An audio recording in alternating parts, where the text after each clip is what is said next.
Estamos com mais um podcast do CRM Paraíba.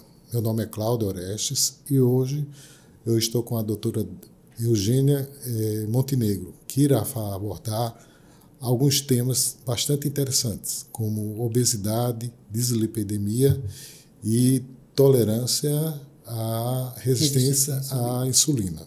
Doutora Eugênia, por favor. Prazer estar aqui, atendendo esse convite do colega e amigo Cláudio Orestes, atualmente dando uma atualizada nas funções, né?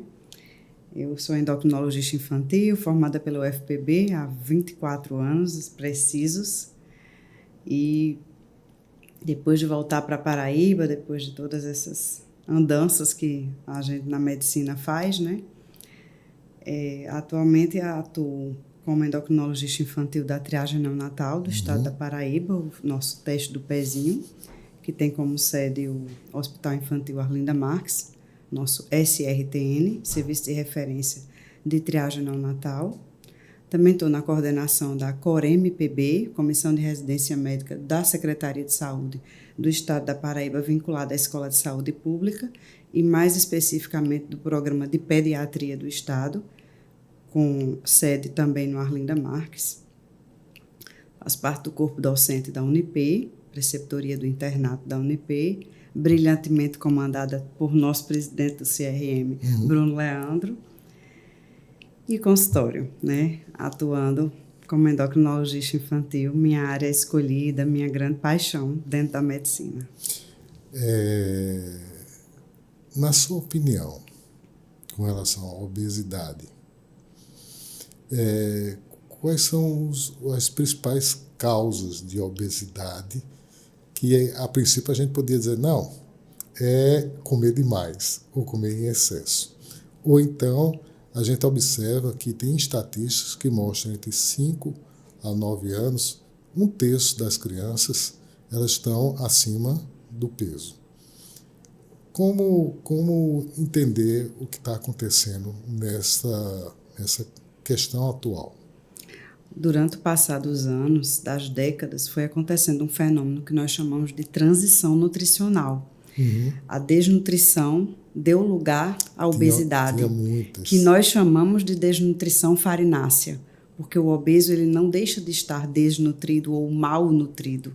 O erro alimentar, o sedentarismo, a ansiedade, essa lacuna multifatorial que não pode deixar de ser dito, que também se soma a uma hereditariedade, a uma carga genética, a um defeito metabólico, qualquer que seja a causa, é multifatorial essa etiologia e, portanto, necessita de uma abordagem multidisciplinar, porque não é um ponto específico que precisa ser atacado. Nosso alvo ele é diverso. E disperso. No caso, assim, tem um ditado que diz, família obesa, os filhos também têm uma tendência a ser obesa. Tanto pela questão dos hábitos, como também a hereditariedade. É muito difícil você controlar, restringir, orientar uma dieta nas crianças, enquanto o próprio adulto que a gente educa, por exemplo, ele tende a não seguir as orientações. Muito bem lembrado. A criança sempre vem acompanhada, né? Às vezes a gente até pede para o avô, a avó virem juntos, que muitos dividem esse cuidado, né? O cuidador, hoje em dia, os avós participam muito e às vezes o cuidador, a doméstica, a pessoa que está no lar, também é importante que participe das conversas. Em relação à hereditariedade, a gente sabe que um dos pais sendo obeso, existe 50% de chance do filho. Mas ambos os pais sendo, vai para 90%. Gente, é coisa demais. É um peso muito grande que se carrega essa herança. Por isso que a abordagem é com a família. A mesa modifica, o carrinho da feira modifica, a tua despensa, a tua geladeira. Não adianta eu olhar para a criança e alterar o pratinho da criança e todo o restante continuar no ritmo que vinha. Tem dois aspectos que os pais reclamam muito. Ele gosta disso e ele não quer comer outra coisa, a não ser isso. Então, a educação alimentar, eu acho que é o maior de dificuldade e desafio, para tentar fazer entender aos pais que são eles que estão no dia a dia. Os autores, né? Exato. Os autores, a gente brinca e diz assim, quem faz a feira na tua casa? A gente brinca nas consultas, né? Porque costuma dizer, olha, menino, olha o que a doutora está falando. Menino, presta atenção. Menina, olha o que a tia Eugênia está dizendo. Opa, peraí, quem faz a feira em casa? Então, jeito. Assim, os pais precisam ser esse espelho, ser esse exemplo e estar junto, né? E outra coisa que talvez impacte é assim, muitas crianças normais, aos olhos dos pais, elas estão o quê? Desnutridas, magérrimas, porque a gente está perdendo também a referência em relação ao padrão. Então, a gente está vendo um padrão cada vez mais rechuchudo e acha que quando vê uma criança normal, acha que ela não está fora do padrão. Eu acho que você lembra, a gente foi de uma geração que se pedia ainda o estimulante da apetite. Sim. E que mais na frente dizia assim, menino, será que esse menino engordou? Foi aquele biotônico que eu dei lá atrás. Então, assim, hoje em dia a gente valoriza muito a qualidade do que se come em detrimento à quantidade. Porque quantidade é problema. Um prato grande vai me dar uma dor de cabeça mais adiante. Interessante, até eu brinco, eu digo até, eu não gosto do meu vizinho, entre aspas, né? Eu vou tomar um remédio e vou passar a gostar dele. A mesma coisa, às vezes, o estimulante do apetite, os pais acham que eles vão passar a comer o que não tem em casa, o que deveria ser eles comerem. Isso. E isso vai aumentar o apetite para o que se gosta de comer, ou seja, o erro alimentar será perpetuado. O apetite para acentuado. Ele... Exatamente. Não só perpetuado, mas acentuado. É uma grande verdade. Então é isso, é multifatorial, sim, e a gente precisa abordar todas essas vertentes, inclusive do ponto de vista emocional, a questão da ansiedade, a questão da ociosidade. As crianças de hoje não conseguem mais ficar sem ter o que fazer. Ou a gente ocupa as 24 horas delas enquanto pais, ou a gente vai ficar esperando o que vai acontecer com aquele tempo livre em frente a telas, exposto a apelos e apelos que giram em torno do erro alimentar, do fast food, da facilidade da rotina ser conduzida diante do corre-corre do dia a dia. E a indústria alimentícia, ela trabalha numa perspectiva de criar vícios. O alimento é extremamente viciante pelo paladar. Isso. E a tendência é cada vez consumir mais. Mas preocupa a questão da restrição à atividade física. Porque antigamente a criança tinha onde brincar, poderia brincar na rua, e hoje, em virtude da violência, das questões sociais, elas ficam cada vez mais restritas ao que eu chamo de apertamento. Verdade. E a forma dela sair desse apertamento ou é através das telas, ganhar o mundo através de uma tela, ou então abater a ansiedade comendo, aumentando fugas, a né? Fugas. Exato. Então, esses dois aspectos são importantes, mas eu gostaria de saber, a longo prazo, a obesidade, as repercussões que a gente, infelizmente, às vezes é imediatista. Depois muda, depois melhora, e acha que aquilo, com o futuro, vai atenuar. Nem sempre assim. Antes da gente falar dessa perspectiva futura, lembrando do terceiro pé, do tripé, a gente falou um pouquinho da alimentação, a gente falou um pouquinho da questão da ansiedade, de cuidar do emocional, daquela cabecinha, né, ociosa, ansiosa e vazia. E a atividade física, ela precisa estar do lado, né, caminhar lado a lado conosco. Então, o educador físico, o nutricionista, o psicólogo são parceiros igualmente importantes nessa luta da pediatria, da medicina contra a obesidade infantil. É uma questão matemática, né? Você ingere a comida, mas tem que Gastar. E a forma de gastar, apesar dos pesares, a pandemia nos trouxe alguns aprendizados que ficaram. E dentre eles, a valorização do ar livre, de aproveitar atividades ao ar livre. Como a gente não podia ficar confinado com o ar-condicionado ligado, a gente começou a treinar os meninos a voltarem a brincar na rua. Aqueles que têm possibilidade, lógico, um condomínio com área de lazer, um bairro mais tranquilo, com uma praça próxima, que possa ir com um cuidador, uma cuidadora, formar grupinho de amigos e ter um personal, um professor que faça a gerência daquele grupo e guie aquela atividade física. Inclusive, orientada. Atividades esportivas, né? Esportivas. A escola como parceira. A escola não é parceira só no aprendizado, só nos livros, ela é parceira na hora do lanche, da merenda escolar e do lanche oferecido, e ela é parceira na atividade física proporcionada também, naquela atividade tanto a obrigatória, que fazendo parte do currículo, como a extra, que pode ser oferecida no turno a mais. Então, aproveitar todas essas oportunidades é um desafio para os pais e que a gente precisa ressaltar sempre. Ter uma prática de atividade física, que antigamente se dizia 3 vezes na semana, e agora a gente diz diária, porque a semana tem 7 dias. 3 dias em 7 ainda é pouco. Exato. Né? Então é diária assim, mesmo. E final de semana é muito difícil, às vezes, você deslocar, né? Muito. Mas a questão das repercussões. Pronto, vamos lá para as repercussões. A obesidade ela é uma porta de entrada para uma série de outros problemas, né? A gente vê que através dela desenvolve-se a dislipidemia. Com a dislipidemia a gente vai se preocupar com doença de adulto, como aterosclerose, infarto, AVC. Gente, falar disso na infância é um peso tão grande, mas é necessário. E basta que você saiba que uma criança com dislipidemia já tem indicação de fazer ultrassonografia de carótidas. A criança... Impressionante a gente ter descoberto isso enquanto profissionais de saúde. De que idade? Então, se a dislipidemia for algo persistente durante a infância, que já tenha começado desde 3 anos de vida, por exemplo, que é quando a gente precisa aferir a PA em todas as consultas de pediatria, obrigatoriamente a partir dos 3 anos de idade.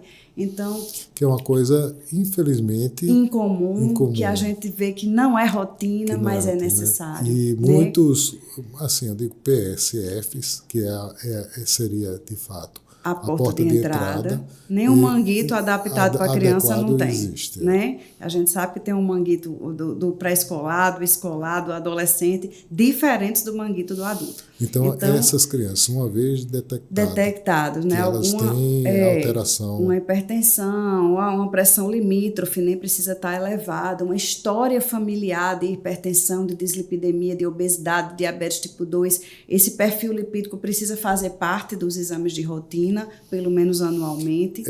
A síndrome metabólica. E aí, pronto, quando a gente fala que esse caminho, esse futuro vai gerar um monte de doença de adulto, o resumo desse monte de doença é a síndrome metabólica. Ela consegue reunir esses medos que nós temos do que espera essa criança no futuro. É a síndrome metabólica, é a dislipidemia, a hipertensão, é o diabetes tipo 2, passando pela resistência à insulina antes de deflagrar-se o TM2 propriamente dito. Sim. Eu costumo dizer que o diabetes tipo 2 ele é prevenível e evitável, diferente do tipo 1. Então, o tipo 2 eu consigo perceber que ele está se instalando ao longo dos anos. Raramente ele chega conosco, pediatras, nós conseguimos enxergar o caminho. Fisicamente, através do nosso exame físico, a resistência à insulina se manifesta através da acantose nigricans, é um grito Sim. de socorro do pâncreas. O corpo já está. O corpo mostra, através das dobrinhas escuras, aquela pele aveludada, amarronzada, dizendo assim: olha aqui, eu estou fabricando muita insulina para manter a tua glicose em funcionamento e ela não se acumular no sangue.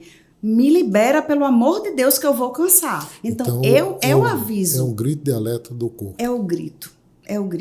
Há tempo de nós intervirmos com a alimentação, intervirmos com a atividade física e intervirmos com terapia medicamentosa, sim. Porque, nesse caso, o hipoglicemia antioral escolhido, a metformina na infância, é usado por um tempo X, um tempo determinado, enquanto aquele processo regride, enquanto as modificações do estilo de vida se tornam permanentes. É impressionante que, assim, a repercussão que a gente está vendo. E assim, quem o ama, cuida, mas não pensa só a curto prazo, é até pensar a longo prazo.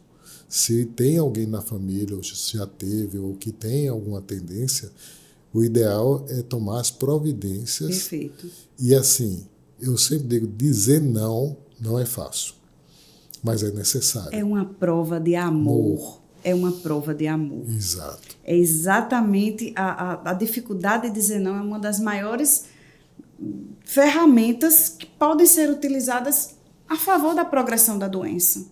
Exato. A dificuldade do limite, né? Entra muito nessa nossa discussão de como hoje em dia é difícil o limite, é difícil o não. Agora tem uma coisa que, assim, os pais hoje em dia estão deixando para priorizar a carreira, o aspecto tanto do trabalho como, e estão deixando para ter filhos mais tarde. E aí tem duas repercussões que eu acredito. A primeira pode ser a permissividade ou então controle exagerado. E a criança sempre, às vezes, ela se torna um reizinho e acaba aprendendo a manipular os pais pelo fato de ter só um filho ou no máximo 2. E filhos com uma certa idade. E criança tem muita energia. Isso. E ela precisa gastar de alguma forma essa energia que os pais às vezes não têm como acompanhar. Isso é um agravante, na minha opinião, que talvez crie um novo modelo, um novo padrão, que a gente precisa chamar esses pais à escola, digamos assim, da educação alimentar. Perfeito, perfeito. A tendência de terceirizar a educação dos filhos também incomoda muito a gente, né? A gente vê cada vez mais a culpa nos outros e não em si, a dificuldade de olhar para si, de olhar para a própria rotina do lar. Quando a gente pergunta quantas refeições vocês fazem à mesa, olha a dificuldade dessa resposta. Quantas vezes a gente ouve: não, lá em casa não dá, gente, cada um come no seu quarto, cada um está num horário diferente, o dia a dia o corre-corre não deixa. E come assistindo televisão. Com a tela. Olha, comer de frente a telas eu explico para a própria criança a partir de certa idade, quando eles podem entender. O nosso cérebro nos dá a noção de saciedade. Quem me dá o limite de estou satisfeito é o meu cérebro. Se ele está ocupado com outra atividade ao mesmo tempo, é claro que a minha noção de saciedade está perdida. E eu vou comer muito mais do que se eu estivesse olhando para o prato. Então, serve até para a sessão da tarde. Serve quando a gente vai para o cinema. Por que a gente consegue comer um balde de pipoca e um copão de Coca-Cola? Porque a gente está preso à tela. Esse é o exemplo que eu dou diariamente nas minhas consultas de sobrepeso para toda a família. Então, a tela, na hora da comida, é uma distração que só prejudica. Em relação à resistência à insulina, como a gente pode detectar alguns sinais, além da acantose, que outro sinal a gente pode identificar? Então, dentro dessa avaliação laboratorial que a gente faz pelo menos uma vez no ano, especialmente em quem tem história familiar, uma hereditariedade importante, é importante acrescentar a dosagem da insulina basal nas crianças com sobrepeso. Nas crianças eutróficas não há essa necessidade de estar dosando e medindo o funcionamento do pâncreas, mas nos gordinhos sim. Porque a acantose estando presente ou não, a insulina basal vai se mostrar elevada mesmo com a glicemia normal. Ele é um indicador para a gente de que está normal às custas de um sofrimento do pâncreas. E aí vai. Agora, isso é interessante porque uma das coisas que os pais mesmos exigem, fazer a glicemia, mas não é qualquer glicemia. Não é, porque a glicemia de jejum, em mais de 80% dos casos, ainda está normal quando a insulina eleva. Então, eu consigo prever, eu consigo antever, eu consigo modificar uma história natural em um início de um diabetes tipo 2. Entendi. Pedindo a insulina basal, acrescentando dentro do meu rol de laboratório a medida da insulina basal. E aí a resistência à insulina é mensurada, a gente faz um cálculo, uma continha, dependendo do valor, a gente já inicia as orientações de diminuição de carboidratos, açúcar branco, sobremesa, de repente entra com um suplemento voltado para esse tipo de descanso do metabolismo glicêmico, digamos assim. Uma folga. E, em alguns casos, a metformina é indicada quando a gente já tem uma resistência à insulina franca. Esses redutores de lipídios, ele pode ser utilizado também em criança, né? Então, a gente tem uma restrição maior abaixo de 8 anos de idade. A gente fica meio de mãos atadas, contando só com a modificação do estilo de vida, sabe? Isso nos angustia um pouco. Aos poucos, a tecnologia, os estudos, as pesquisas vêm avançando e a gente tem conseguido introduzir estatina, por exemplo, a partir de 8 anos de idade. Mas é bem raro, são classes muito restritas que podem ser introduzidas antes de 10 anos e algumas associações a partir de 10 anos. Mas o carro-chefe na infância ainda é a modificação do estilo de vida, atividade física, controle da ansiedade. Eugênia, assim, em síntese, o que você passaria para as famílias, para os colegas, as orientações em relação a esses temas abordados? Então, uma síntese. A gente, abaixo de 12 anos, que a gente ainda não tem, né, esse leque de opções terapêuticas, a partir de 12, sim, a gente teve algumas liberações, inclusive recentes, de análogos do GLP-1, que podem ser utilizados agora, graças a Deus, pela pediatria também. Mas nessa classe de menores de 12, que tem tendência, tem hereditariedade, tem um erro alimentar evidente, tem um sedentarismo que precisa ser trabalhado, tem uma ansiedade por trás que também pode ser atacada, combatida. Descruzem os braços, olhem o amanhã. Quem vai enxergar o amanhã não é a criança. A criança, a natureza da criança é o hoje, é o agora. Esse raciocínio, esse amor, esse cuidado e esse zelo, porque esse cuidado é sim nosso, dos pais, dos cuidadores, dos adultos. E dos profissionais que lidam dos profissionais, dessa rede de profissionais que está por trás, né, que está nessa condução. Então, descruzem os braços. A gente pode mudar essa história natural. Cair em campo. Cair em campo.